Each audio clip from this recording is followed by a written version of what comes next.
Good morning, Facebook, YouTube, and Twitter.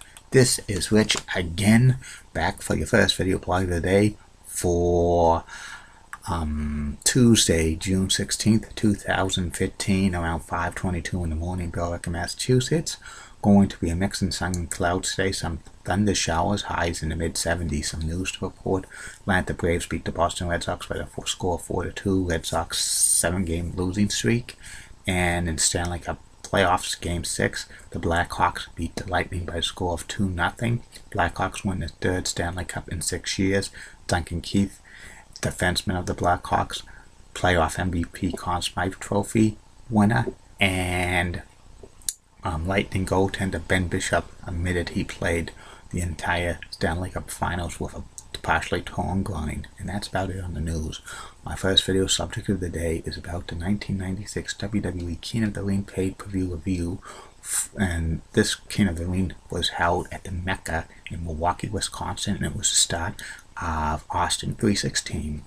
The matches that happened before the King of the Ring pay-per-view as follows. On the free-for-all, which was a pre-game show of the WWE on the preview channel, which the preview channel got rebranded many times. It's now Pop TV. It was a tag team match between the Body Donners against the New Rockers. Marty Jannetty and Leif Cassidy, who became Al Snow. And before the match, the Body Donners, Zip and Skip, announced their new manager because Sonny left them for the Smoking Guns, and the new manager was Cloudy, who was a lady, but she was actually kind of a man dressed as a lady who had tattoos and stuff and looked very muscular. And this match was, a decent match. At the ending had Cloudy interfere and kiss Leif Cassidy, and Skip got the pin 1, 2, 3. And there was another match, but this was a dark match. Hunter Hearst Helmsley, Triple H, defeated Aldo Montoya, just shown to the crowd in Milwaukee, Wisconsin, with the pedigree. And calling the King of the Ring pay-per-view this time was Vince McMahon, good old JR, Jim Ross, and Owen Hart. And these are the matches that happened on the WWE King of the Ring pay-per-view 1996 from the Mecca of Milwaukee. They had 2 semi-final matches of the King of the Ring tournament. This was the first time that they did the 2 semi-final matches, and then the finals match. Usually at King of the Ring, they do 4 first-round matches, 2 semi-final matches, and 1 finals match. The first semi-final match to open the pay-per-view card was Wildman Mike Mel with Sable against Stone Cold Steve Austin, and this was a back-and-forth match, about 10 minutes, action-packed. Mark Mello busted Steve Austin's lip, and Austin used Stone Cold Stunner for the 1, 2, 3, and then Stone Cold advances to finals of the King of the Ring. During the time in between matches, Stone Cold had to go to the hospital to get it stitched up. And the second semi-final King of the Ring match was Jake the Snake Roberts facing off against Vader. It's Vader time. Vader had Jim Cornette in his corner, and this was a quick match. Jake the Snake was going for the DDT, but Vader pushed the referee, automatically disqualifying him, and then Vader goes nuts and delivers the Vader bomb to Jake the Snake Roberts, and Jake the Snake Roberts hurts his ribs, but Jake the Snake advances to the finals of the King of the Ring. The next match was for the WWE Tag Team Championships. It was the Godwins, Henry O. Godwin and Phineas I. Godwin with Hillbilly Jim against the Smoking Guns, Billy and Bart, with the new manager Sonny.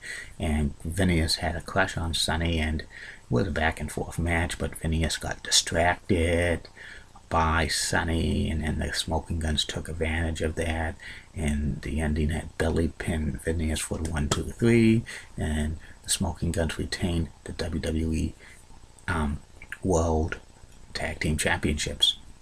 The next match was the Ultimate Warrior facing off against Jerry the King Lawler. This was built up when Lawler interfered in a match between the Ultimate Warrior and Goldust on Monday Night Raw qualifying match for the King of the Ring, and Warrior the King gave Warrior a painting and stuff, and he knocked him out on Raw, but the Warrior no-sold it, and then this match was like a kind of a little bit of a squash for the Ultimate Warrior. Ultimate Warrior no-sold a couple of moves by Jerry the King Lawler, and then he beat him with his Warrior move, the body slam and the splash for the 1, 2, 3. This was kind of an awful match. The next match was The Undertaker with Paul Bearer facing off against Mankind, and Mankind and The Undertaker's feud was building up for a few months and stuff. This wasn't, a back and forth match and stuff. Mankind beats The Undertaker, but Undertaker no-sells a lot of his moves and stuff. And then ending of the match had Paul Bearer accidentally hit The Undertaker with the urn, and then Mankind gives The Undertaker the man up full claw, and the referee calls for the bell. The Mankind wins by TKO, and this starts the dissension with Paul Bearer and The Undertaker. The next match was for the Intercontinental Championship. It was Goldust, the reigning WWE Intercontinental Champion, against Ahmed Johnson, and Goldust had a kind of an infatuation with Ahmed Johnson and stuff, and this was, another great match. Goldust had Ahmed Johnson in a sleeper hold, which he called Sweet Chariot, and he did not go for a pin. But then Ahmed Johnson comes back and gives the Superior City Plunge for the 1, 2, 3, and becomes the first ever African American Intercontinental Champion. The next match was the finals of the King of the Ring tournament. It was Stone Cold Steve Austin against Jake the Snake Roberts, and Jake the Snake was selling his ribs that he was hurt and stuff, and Stone Cold was beating him up. A couple of times Gorilla Monsoon came down. WWE president told Jake to give it up, but Jake refused and stuff, but he gave a gallant effort. He almost won the King of the Ring, Jake the Snake, but Stone Cold gives Jake the Snake the stunner for the 1, 2, 3, and becomes the 1996 WWE King of the Ring. And when they have the coronation ceremony, Stone Cold refuses to gum the cape and the crown, and he gives a famous interview talk about your Psalms, talk about John 3:16. Austin's 3:16 says, "I just whipped your ass." This was a classic interview, and this was the start of Austin 3:16 era, the Stone Cold era, probably the start of the WWE Attitude era. And then the last match was the main event for the WWE World Title. It was Shawn Michaels, the Heartbreak Kid, the reigning WWE Champion, with Jose Lothario facing off against the British Bulldog, Davey Boy Smith, with Jim Cornette in his corner, and also he had his wife, Diana Hart Smith, in his corner. This was a build-up for a feud that the British Bulldog and HBK has had in a few months, that Shawn Michaels was accused of hitting on the British Bulldog's wife, Diana Hart Smith.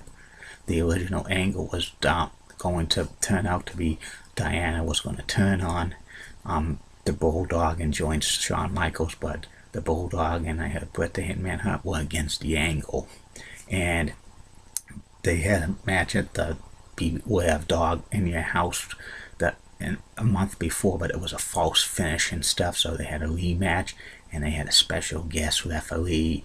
It was Mr. Perfect, but WWE President Gorilla Monsoon ordered Mr. Perfect to be the outside referee, so so there would be no interference. This was, a back and forth match. There was interference by Cornette and Diana Hart Smith, and even Owen Hart, who was doing the announcing. The ending of the match had Shawn Michaels give the Bulldog the sweet chin music, and both referees was counted 1, 2, but Owen Hart grabs Mr. Perfect and falls him outside, but the other referee counts 3, and Shawn Michaels retains the the World Wrestling Entertainment Championship. And afterwards, interference galore by Owen Hart and Vader and Ahmed Johnson and the Ultimate Warrior, and it ends the pay-per-view. And this WWE King of the Ring pay-per-view was very, very good. It was very solid, and then this was the start of, the WWE turning the corner from getting out of like the Federation years and the goofy cartoon characters of the early 90s to becoming more serious, and the seeds were planted of the Attitude Era. I give this King of the Ring pay-per-view a solid 7 and stuff. Austin winning the King of the Ring was pretty good and logical. It was originally going to be Triple H, but he screwed up because of the Curtin Call incident, and also the matches were pretty good. The tag team match was pretty solid.